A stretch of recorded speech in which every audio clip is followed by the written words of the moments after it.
Hi, everyone, and thank you for watching. Today I'm speaking with Dr. Ira Helfand. Dr. Ira Helfand is a member of the International Steering Committee and former North American Vice President of the International Campaign to Abolish Nuclear Weapons, also known as ICAN. ICAN is a recipient of the 2017 Nobel Peace Prize. He is also a member of the Board of Directors and a past president and co-founder of Physicians for Social Responsibility, also known as PSR, and the immediate past president of the International Physicians for the Prevention of Nuclear War, which is also known as IPPNW. PSR shared in receiving the 1985 Nobel Peace Prize with IPPNW. And on top of all of that, he is a physician at Family Care Medical Center. Was any of my information in that introduction incorrect? Is there anything that you've got to clarify or correct? I was the North American Vice President of IPPNW, not ICANN, but Oh, otherwise it's oh, fine. okay. Okay. Awesome. Is there anything that you want to talk about to describe or explain anything about any of those organizations that people who haven't been researching these things and deep diving throughout the websites for some of these organizations and reading the articles you've written would want to know about?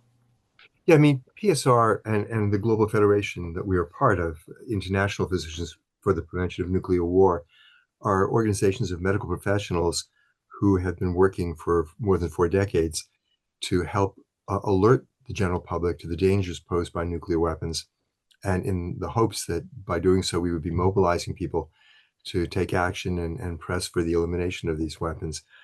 In 2007, the International Physicians Group started the International Campaign to Abolish Nuclear Weapons as a broader organization, broader campaign, I should say, involving many aspects of civil society, not just the medical community.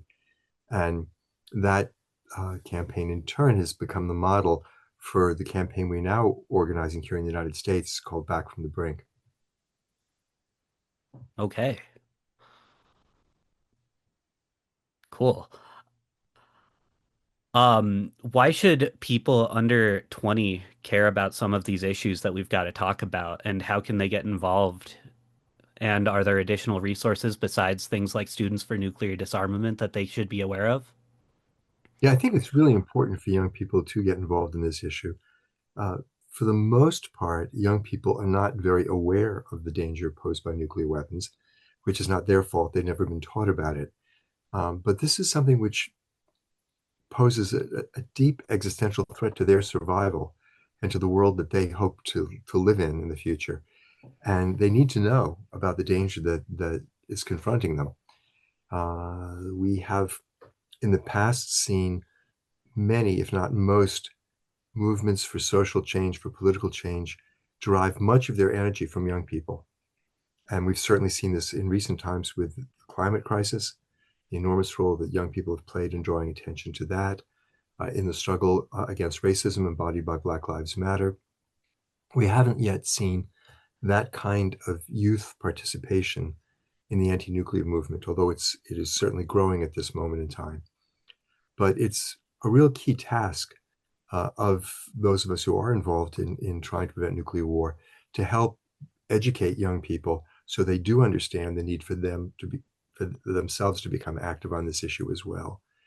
The main vehicle at this point for those who are in school, either high school or college, is Students for Nuclear Disarmament, which is a wonderful new organization that started just a couple of years ago and now has activity across the country on many different campuses. And their website is Students for Disarmament, all one word, and the four is the numeral four. So students numeral four disarmament.org. In addition, though, there's also the broader campaign Back from the Brink, whose website is preventnuclearwar.org. And there are many opportunities for young people to get involved directly in that campaign, especially if they're not students. Okay. How do you think that people should approach talking to younger people about this stuff? Do you think that they should maybe s- if it's like a parent, maybe like show them something like Doctor Strangelove and think like, okay, so what do you really think about this? Or I mean, I think it depends on how old a, a young person we're talking about. From sort of high school age up, I think we need to talk to high school and older students And young people, the same way we talk to everybody, we need to tell them the truth that the world that we know and love is in mortal peril from the existence of nuclear weapons. Younger children, you know, I think kids do get to be kids and they don't have to worry about the shouldn't have to worry about these problems when they're kids. And probably we need to talk to them in a gentler way. The most important thing I think we need to tell younger kids is that we're doing something about it. What we found in the 1980s, the last time there was a real intense focus on the nuclear peril, was that this was very frightening for young people to learn about this. But the kids who did best with this situation were those whose parents or other adults in their lives were actively involved in trying to prevent nuclear war. They were less anxious, more optimistic that something positive would come. So I think we need to bear that in mind as we talk to very young people. But from high school on up, unfortunately, it's time to shoulder the responsibility of dealing with this problem, just as it is time to deal with the climate crisis. Yeah. Yeah. It's it's an interesting topic. It's weird to admit this being a New Mexican and knowing that like the Manhattan Project was conducted here in New Mexico, but I actually did not know anything about it until I was about 13, and that was outside of any of my like school education. Um, the Trinity site is open twice a year, or at least it was back then, and I was invited to go with some other people, and I had no idea what it was. And so that was my first knowledge that the Manhattan Project and the nuclear bombs were tested and created here in New Mexico. Um, do you think that would be a good way to approach that for people that know, like middle school aged people? Well, Or, I think the young people living in New Mexico certainly being aware of the local history and of what happened at Trinity is very important, not least because there are so many people in New Mexico whose health and lives have been directly affected by the Trinity test and by the activities at Los Alamos that produced the bomb. And it's really important for people to understand the harm that's been done already to people living in New Mexico and the need for society to take that into account and provide, adequate medical care for the problems that these people are suffering because of their exposure to radiation from those tests um, and from that activity at the Los Alamos lab. But I think the really important thing that young people in New Mexico need to know, just like young people all around the country and the world need to know, is the danger that we're facing today. This is not just a problem that happened, 80 years ago at the Trinity site. We face today the prospect of a large global nuclear war. We don't want to think about that. We don't want to talk about it. We're in denial about it. But the danger of a generalized nuclear war is greater today than it's ever been, according to the experts. It's greater than it was during the Cold War. And that reality is just not appreciated adequately by the United States as a society, by the world as a society. There are individuals who know this, but it is not common knowledge. The fact that you were sort of, turned on to the nuclear issue at 13 puts you way ahead of the curve. Most people in high school and college, out of college, do not know that we could have a nuclear war tomorrow. And they certainly don't know how catastrophic it will be if we do have a war. So I think we need to focus on that message as well as what happened here in New Mexico back in the 80s. okay, Excuse me, back in the 40s. okay. Yeah, I do agree. I do agree. And I don't know where that thought was going. I apologize. Um, but I know that you're right, it's a tough conversation with everybody because there's so many people that are just working their jobs and they're just so worried about everything directly in front of them that these bigger existential threats sometimes don't even some I wonder if some people can't even process that they're in danger because they're so concerned with things that are like, if you're in your early 20s, then if a draft happens, then you're eligible for that. And so that's a constant dread that people have to deal with, and like groceries are so expensive. So I think it's definitely a tough thing that for people to think about on top of everything they're already thinking Well, about. I mean, certainly people have everyday problems that they have to deal with. But I don't think that's the reason why people aren't thinking about this. I think they're not thinking about it because no one's told them about it. You know, back in the 80s, people also had huge everyday problems to deal with. The anti-nuclear movement came into being during the worst, at that time, the worst recession since the Great Depression. Because unemployment was through the roof. There was enormous economic uncertainty. Many people were without work. There were, it was very much like today, ongoing efforts to cut the social safety net. But people did focus on this problem also because they knew about it, because people told them about it.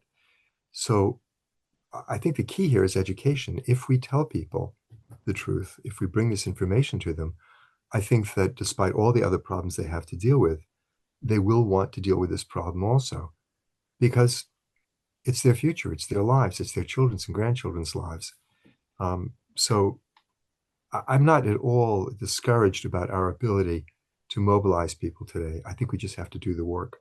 We have to get the information out to them. That's why I'm so glad about the events that are going to be taking place in Albuquerque on the 12th and 13th, because they're an opportunity to educate people directly, and hopefully the media will pay some attention to it. Yeah, and we've been reaching out to the media, so I have very high hopes. That's great. Um, Yeah, thank you so much. So in an interview with Dan Drollett Jr. from the Bulletin of Atomic Scientists, you said that a whole vocabulary has deliberately evolved to distance people from the reality of what a nuclear war is. This language enables people to talk as though nuclear war was permissible and acceptable to maintain nuclear weapons and to contemplate using them. The reality's been sanitized so that the implications of these inappropriate policies are unclear. Do you think that now, 8 years after that interview, and with more groups like Back from the Brink and Students for Nuclear Disarmament, as well as all of the references to nuclear warfare and weapons of mass destruction in general within pop culture, that people have started to become a little more open to facing the realities of a nuclear war? And I realize that that written question is a little bit Absolutely. contradictory to what I was just saying in that last sentence, but No, I think absolutely people have become more attuned to the nuclear problem. You can see, especially this year, you can see that. I was recently at a large Rotary conference, the World Convention up in Calgary, and handing out leaflets to people, inviting them to a presentation we were doing about nuclear war. And the reaction I was getting from people was, "Oh, wow, this is really timely." We went to that 2 years ago, and I think there has been a clear escalation of people's awareness about the nuclear danger, but it's still way too inadequate. And we still do use language that tries to minimize things. People talk all the time to me about the problem of nuclear proliferation. Well, that's not the problem we're talking about. We're talking about the 12,000 warheads that already exist, the 9 countries that already have them. They're the problem. I mean, it will be bad if there is further proliferation to other countries, but that's a small part of the problem. The greater danger is that the US or Russia will use their nuclear arsenals, which are enormous.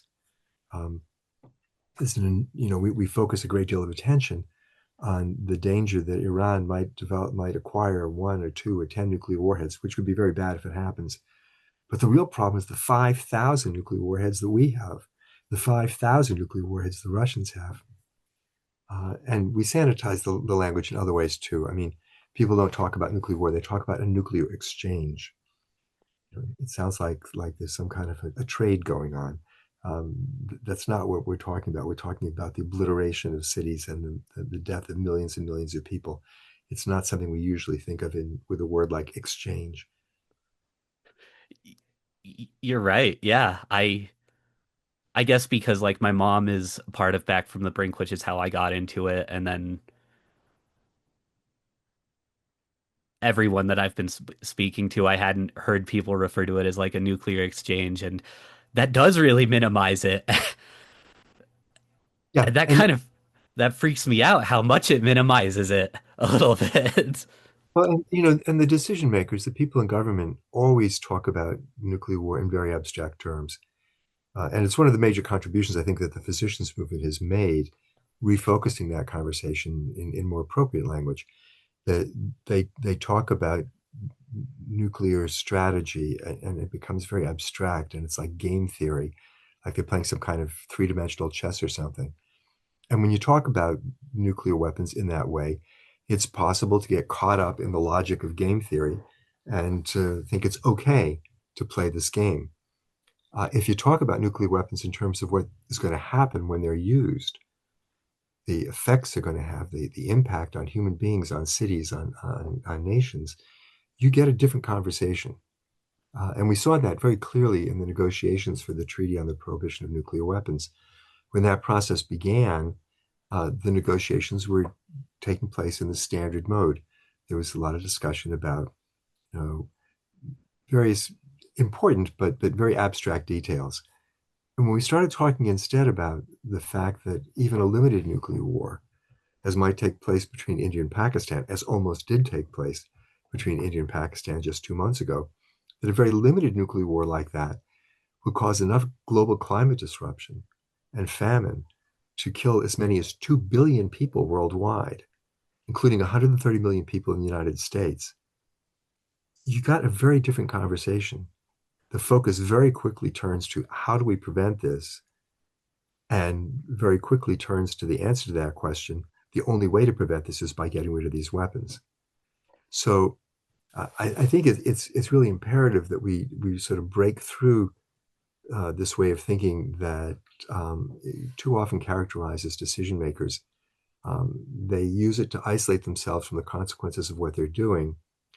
We need to make them confront the consequences of what they're doing so that they understand what is at stake here. And I think when we do that, by the way, we make enormous progress.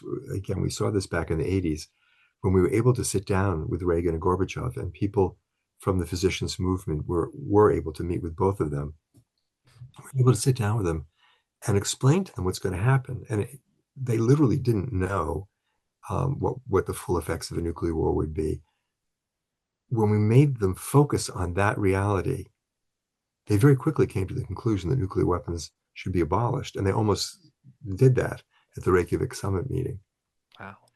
So there's an enormous power in the simple truth about what nuclear weapons can do.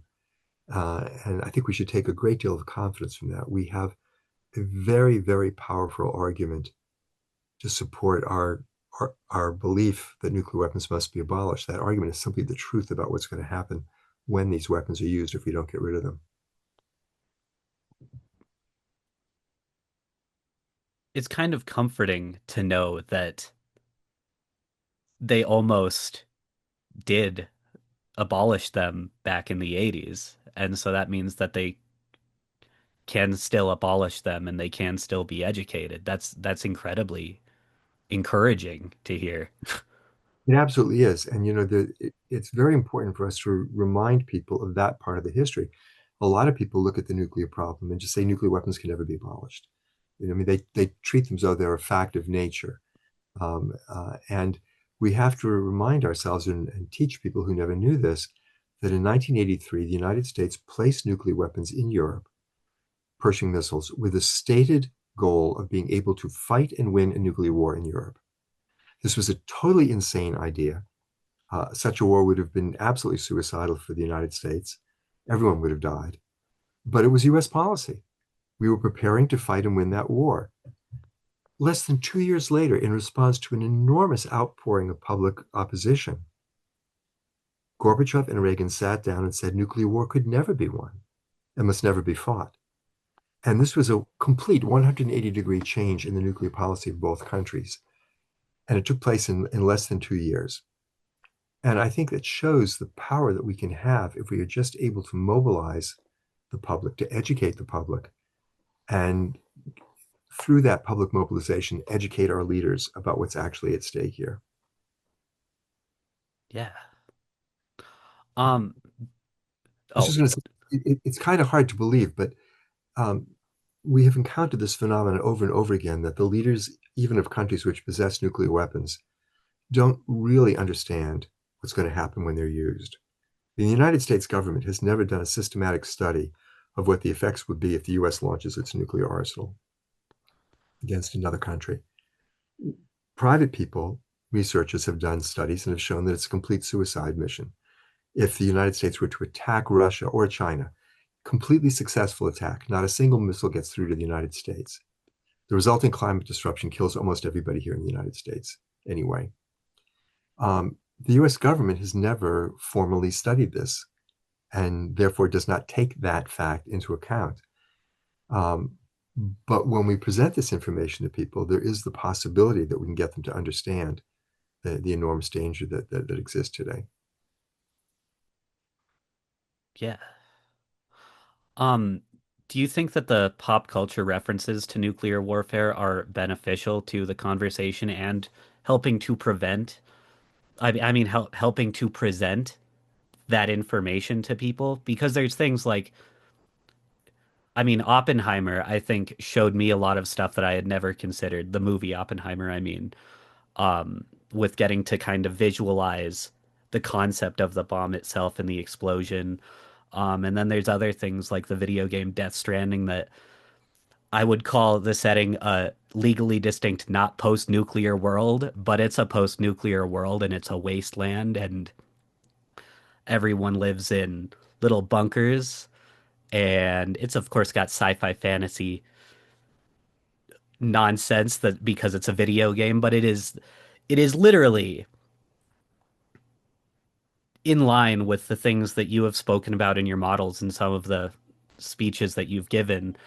Um, that kind of wasteland and rebuilding a world for the people afterwards. Um, oh, I think the popular culture can be enormously important. It really was back in the 80s, movies like The Day After, the British movie Threads. Um, they helped people to visualize what a nuclear war would look like. Oppenheimer, I thought was a great movie, but it was a movie about what happened in the 1940s and 1950s. And I think it was a real lost opportunity in many ways. It got a lot of attention, but it didn't really tell people what the danger is today.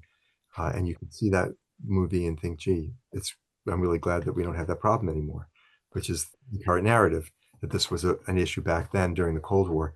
Um, there are some very encouraging developments in this regard, though. I've read recently that Netflix has bought the rights to the British movie Threads, which was sort of a 1983 or 4, sort of a UK version of The Day After, depicted a nuclear war in the English city of Sheffield. And they're going to make this into a series. If they do this well, this could have a huge impact in helping people grasp the reality of nuclear war. There's a wonderful book that was published last year by a woman named Annie Jacobson called Nuclear War: A Scenario, that describes in a couple of hundred very harrowing pages how a nuclear war would unfold over 70 minutes, from the first launch of a North Korean missile to the basically a large scale nuclear war 70 minutes later.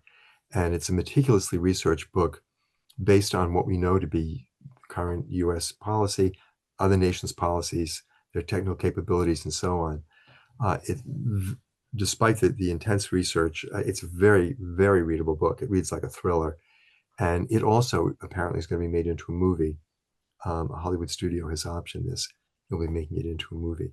So that also, I think, can help people get a sense of the danger. I worry a little bit about some of the popular culture stuff, which kind of trivializes nuclear war and sort of makes it, just like a big boom. In the same way that movies sometimes show people getting shot, they just get shot and they fall down. And the horror of being shot, the pain, the permanent damage, and so on that people experience when they're shot, just kind of gets glossed over. Um, so it depends somewhat on how it's presented in the popular culture, but certainly there is the potential for movies and TV shows and so on to really help people break through their denial and understand the enormity of the danger that we're facing. yeah, it's interesting that you brought up the trivializing stuff because that was kind of the second half of where that question was going was if you thought there was issues with people getting desensitized to kind of the spectacle of all of this concept. Because in a movie or a game, they, just due to the format, there's a lot of spectacle and people get desensitized to things they watch. think it's important I think it's useful for people to see the explosions, the fires, but I think they need to see it at a human level. So, for example, there was a British a British movie called War War Games. Um, Sorry, no, it was called The War Game. There's another movie called War Games, a British movie called The War Game um, that was made by the BBC back in the 1960s that showed an attack on a British city from a nuclear warhead, and it's very personal. I don't think you even see the explosion of the mushroom cloud. There's a flash of light. What you see is what happens to the people who are trapped in buildings, who are caught up in the firestorm, who are exposed to radiation and are dying from radiation poisoning in the weeks and months afterwards. It's very hard to watch. It's very tough stuff, but it really gives you a very powerful and accurate picture of what the suffering would be like, not just the flash and the fire and the fireworks, if you will, but the human suffering that would follow from those fireworks. So I think it's important that the popular culture focus on that aspect of this. Again, what really happens? What is the human impact? What are the medical consequences of the use of these weapons? I agree. I agree. It's part of the reason why the experiences of people in New Mexico are so important to share. Not that they were exposed directly to the explosion, but they were exposed to the radiation and the impact this has had on their life, the illness which they and members of their family have suffered. Um, it, it, it, it, it brings it to people on a human scale that we can relate to, that this is not something of an abstraction. This is what actually happens to people like me. And that makes it all very real and powerful, I think. Yeah. Yeah. And I know that Tina Cordova has been doing a lot of work on educating people, even locally, but also nationally, educating people about what happens, especially because she is a downwinder from Tularosa. And the willingness of downwinders and of hibakusha from Japan to share their stories, which I'm sure is a very difficult and painful experience for them, but their willingness to do that, to warn the rest of us about the danger that we face, I think is just really enormously impressive. Their courage, their dedication to saving the rest of the world is something which we cannot appreciate enough. Yeah. Yeah. And to hear them speak, or like I went to a screening of the documentary that was filmed about some of Tina's journey with educating people on this and fighting for um, just fighting to be recognized that so many people, not just here in New Mexico, but like there's the down all over the country have been affected by this ever since the bombs went off. Um, it was a very touching movie and it really inspired me to step up more with helping back from the brink and everything myself. So, uh, if you ever get the chance to see it, it's called First They Bombed New Mexico. I know they're trying to get it out on Netflix. I've seen it. It's a terrific movie and it Oh, deserves it. It really is. Yeah. yeah. Um, awesome. So that's all the questions that I did have for you. Is there anything that you want to say to anyone about why they to really impress upon people why it's important for them to come out to one of or both of these events in July? Yeah. I mean, I think people need to understand that we are at a crossroads. We have the opportunity to get rid of nuclear weapons. There's a possibility that we will not, that we won't take the action that's necessary. And if we don't, absolutely horrible things are going to happen. If we don't get rid of these weapons, it is not a question of if they're used. It is only a question of when they're used. We've all gotten used to the idea that there's something stable about the current situation where 12,000 nuclear warheads are held by 9 countries. There isn't. We have not survived this long because we know what we're doing, because we've got wise leaders or sound military doctrine or perfect technology. We've survived this long, in the words of former Defense Secretary Robert McNamara, because we lucked out. It was luck that prevented nuclear war. And everyone knows that good luck doesn't last forever. That's essentially the policy of the United States government and all the other countries that have nuclear weapons at this point, a hope for continued good luck. We cannot continue in this way. We need to take action. We need to get rid of these weapons. And they're not going to go away unless we, the people, raise our voice, speak to our leaders, and make them do the right thing. So I think it's terribly important for people to come to these events, to become part of this Back from the Brink campaign in New Mexico, and to really help us move to the future which is attainable, a future free of the danger of nuclear war, where our children can live safely and can have long and productive lives. Thank you so much. And if I can quote you one more time, I believe it was in your Nobel laureate speech in 2017, you said that while this knowledge is a little bit of I'm paraphrasing a little bit, I guess. While this knowledge is scary and it is a bit of a burden, it's also a gift because we have the opportunity to save the world. And the first step to that is learning about this and coming out to hear Dr. Ira Helfand and Eddie Lachey and Dr. Mariah Gomez, the author of Nuevo New Mexico, and Tina Cordova from the Tularosa Downwinders Consortium in the middle of July. So that's the first step to helping save the world, and that's a really beautiful thing. And thank you so much for your time, Dr. Helfand. Thank you, Thomas. Take Yeah. care.